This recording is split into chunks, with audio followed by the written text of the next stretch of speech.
8月，西甲早開鑼，豪門卻把首輪拖，先踢次輪，再補手。3個名字最難說。西甲8月15號就開踢了，到今天都第10天了。可你翻開賽程表，會看見一件怪事：皇馬和巴薩的第一輪排在這個星期3和星期4，第二輪反倒在前頭。第二輪上周末照常踢了，第一輪變成補賽，留到這周。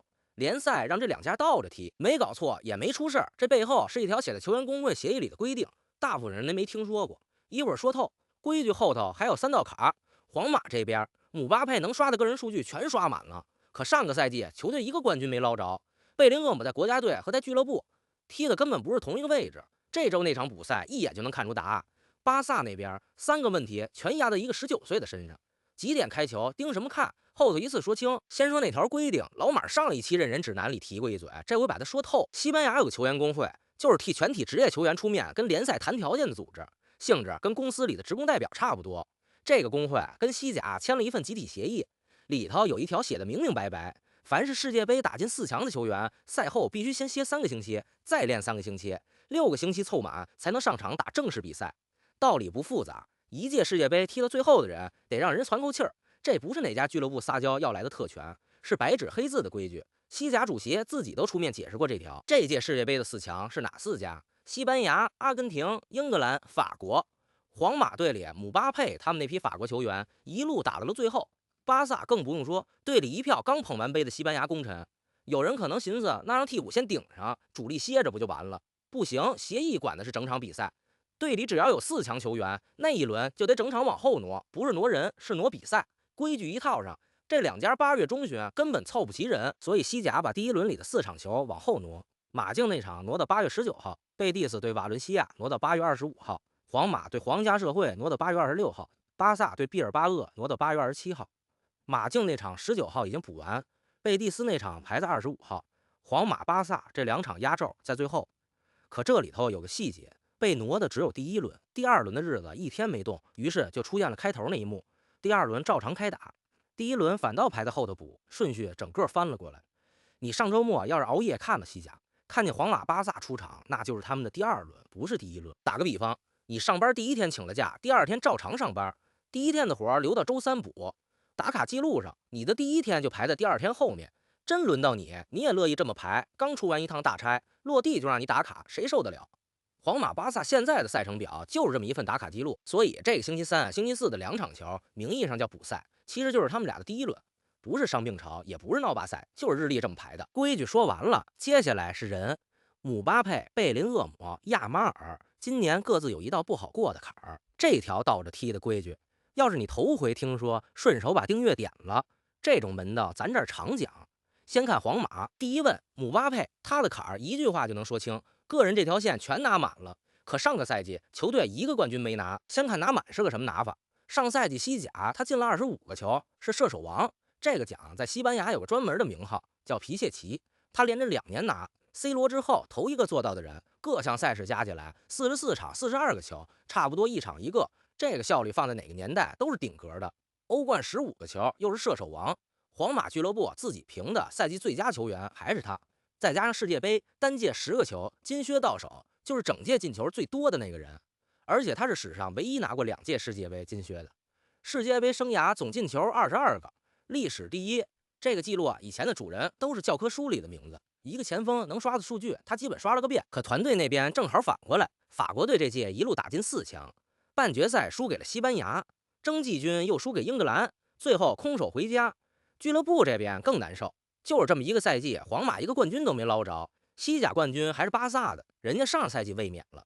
個人滿貫，团隊空手，落差就這麼大，所以他今年的坎兒不在进球，在獎杯。據媒體報道，新賽季隊裡的任意球、點球第1順位都排他，這是什麼意思？全隊最穩的那些進球機會，往後先緊着他來，進球這條線只會更滿。可他缺的從來不是進球，個人數據這條路他已經走到頭了。今年就算再刷40個球，要是賽季末獎杯櫃還是空的，外界對他的評價會不會變？這個答案得等到明年5月。第二問，貝林厄姆，他的坎兒更別扭。世界杯上打瘋了的那個位置，回了俱樂部未必是他的。先說打瘋了到什麼程度，這屆世界杯他进了7個球，英格蘭踢了幾十年大賽，單屆進球最多的記錄一直是6個，凱恩和萊因克爾保持的，他一個人幹到7個，队史第1人。英格蘭這屆拿了第3，争季軍那場對法國踢成6-4，一场球10个进球，萨卡一人进了仨，补时阶段把比分彻底锁死的那一脚，方杠就是贝林厄姆进的。关键在下一层，他在英格蘭队是顶在中锋身後踢的，離球門近，專管最後那一下。可在皇馬，他的位置要靠後不少，更多時候蹲在中場幹活。世界杯那1個月，你天天在對方禁區裡看見他。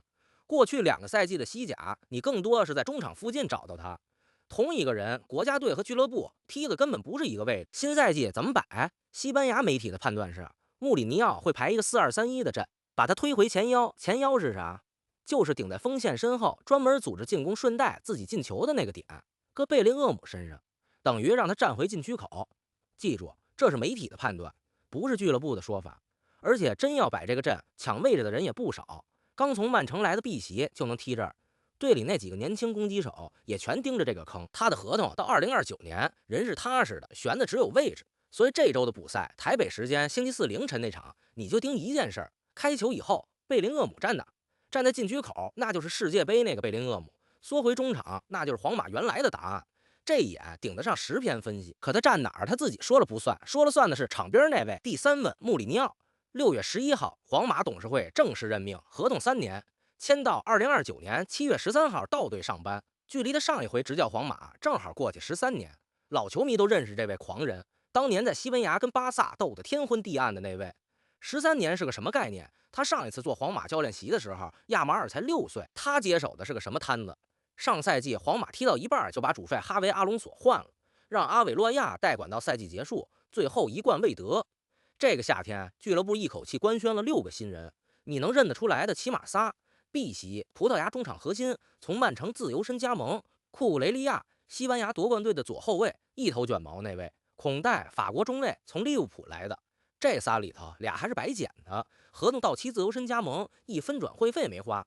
順帶一句，維尼修斯那樁拖了挺久的合同問題，8月裡也有了結論，續到2032年翻篇了。中場那邊俱樂部可能還想再添一個人，添誰？到9月1號關窗那晚自然見分曉。也就是說，這是一支被重新拼過的隊，教練是新的，半條陣容是新的。偏偏世界杯打到最後的那批人，按規矩8月才陸續歸隊，全隊真正合到一塊的時間沒多少，日程還不給喘氣的機會。星期3補完第1輪，週末緊跟着就是第3輪，幾天裡連着2場。穆里尼奧的球隊向來不是開賽就成型的。所以這個8月你看到的皇馬大概率不是他最後想要的皇馬。皇馬這邊3問擺完了，巴薩那邊的3個問題更集中，幾乎全指向同一個人。第1問，亞馬爾19歲，世界杯冠軍已經揣進兜裡。這個歲數啊，很多職業球員才剛打上主力，他把能拿的最大團隊榮譽先拿了。巴薩把他的合同續到2031年，解約金寫着10億歐元，擺明了不賣。上期說過這事兒，身上那件10號球衣，梅西、羅納爾迪尼奧、馬拉多納都穿過的那件。去年就交到了他手裡，在西班牙國家隊他穿19號，回了俱樂部他就是那個10號，那他還缺什麼？就剩一樣，金球獎，足球圈1年1評的個人最高榮譽。今年10月26號晚上在倫敦揭曉，法國那邊一本老牌足球雜誌已經先把年度最佳的提名給他了，外界也普遍把他跟一批剛打完世界杯的名字放在一起談，凱恩、羅德里、姆巴佩、登貝萊還有梅西。你看這份名單跨了整整2代人。梅西快40了，他才19，真讓這個19歲的拿到，他就是史上最年輕的金球先生。不過這話只能放在如果後面，誰能拿？老馬這一個字不壓。但有一條是實打實的，從這周的補賽開始，他踢的每一場都算他的卷面分。第2問，巴薩的9號位，9號位是啥？就是站在最中間，離球門最近，專職進球的那個中鋒。傳統上穿9號球衣，一支隊的進球擔當。過去幾個賽季，這個位置是萊萬多夫斯基的。今年夏天，萊萬合同到期，自由身走了，9號位空了出來。再看巴薩這個夏天官宣買的人，最大一筆從紐卡斯爾買來的英格蘭邊鋒戈登，6900萬英鎊打底，浮動條款加滿奔8000萬去了。另外2筆也全是邊鋒，一個從德甲來的，一個18歲的小將。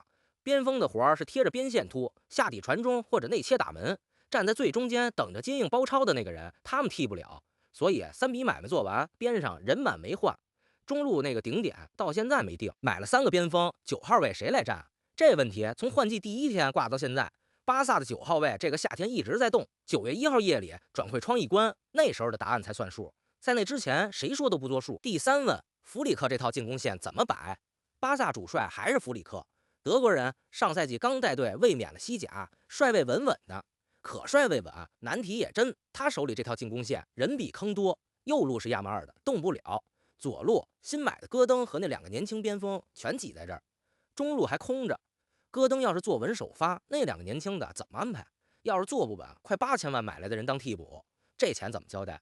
位置就那麼幾個，人卻越買越多，怎麼擺都得罪人。還有個現實難處，亞馬爾這些世界杯打到最後一天的人，按規矩8月才陸續歸隊，留給他跟新隊友合練的時間少得可憐。別人一個夏天幹完的磨合，他得幾步並成一步走。所以巴薩那場補賽，台北時間星期5凌晨，諾坎普，你看一個位置就夠了。弗里克把誰擺在左邊，誰站上左路，誰就是巴薩這一年進攻線的答案。3個人3道坎都擺完了，剩下最實際的是幾點看什麼？日子不多，就這幾個。第一場，皇馬補第1輪對皇家社會，主場伯納烏，台北時間這個星期4凌晨3點開球。看點前頭說了，盯貝林厄姆站的。第二場，巴薩補第1輪對畢爾巴鄂，主場諾坎普，台北時間星期5凌晨3點。看弗里克把誰擺在左邊。第3場，皇馬第3輪對馬拉加，台北時間這個星期天晚上11點。這一串裡唯一不用熬夜的，上班的朋友重點圈他。第4場，巴薩第3輪對巴列卡諾，台北時間下星期2凌晨3點半，關窗前巴薩的最後一場球。然後是9月2號凌晨，西甲轉會窗關門，9號位的答案，皇馬中場天不天人，全在那一晚見分曉。再往後9月8號起，歐冠開打，就是歐洲各國聯賽的尖子隊湊一塊踢的最高級別杯賽。這周就抽籤分組，2家都得上強度了。最後壓軸的2個日子，值得先寫進日曆。10月25號，諾坎普國家德比，皇馬對巴薩。西甲一個賽季就2回的正面對撞，亞馬爾頭一回在聯賽裡撞上穆里尼奧的皇馬。緊跟着10月26號，倫敦金球獎揭曉，亞馬爾那道坎兒那天出分，連着2個晚上，前一晚在球場對答案，後一晚在頒獎台對答案，最後收個尾。這3個人今年要過的坎兒，姆巴佩的坎兒是獎杯，貝林厄姆的坎是位置，亞馬爾的坎是10月26號那個晚上。3個答案都不在這周，可這周就能看出苗頭。所以這2場凌晨3點的補賽值得定鬧鐘。留道題，這3道坎兒你覺得哪道今年最難過？覺得是姆巴佩那排空獎杯貴的，評論區扣1。畢竟冠軍這東西從來不是一個人刷得出來的。覺得是貝林厄姆那個位置的，扣2。位置這事兒他自己說了不算。覺得是亞馬爾那一晚的，扣3。跟他一起排隊的名字個個都不是善茬。老馬在置頂評論開票，關窗那天咱對一回進度。對了，世界杯那20個球星現在各在哪隊？老馬前陣子專門做過一期，鏈接在描述欄。羅德里為什麼0進球0助攻還能拿世界杯最佳？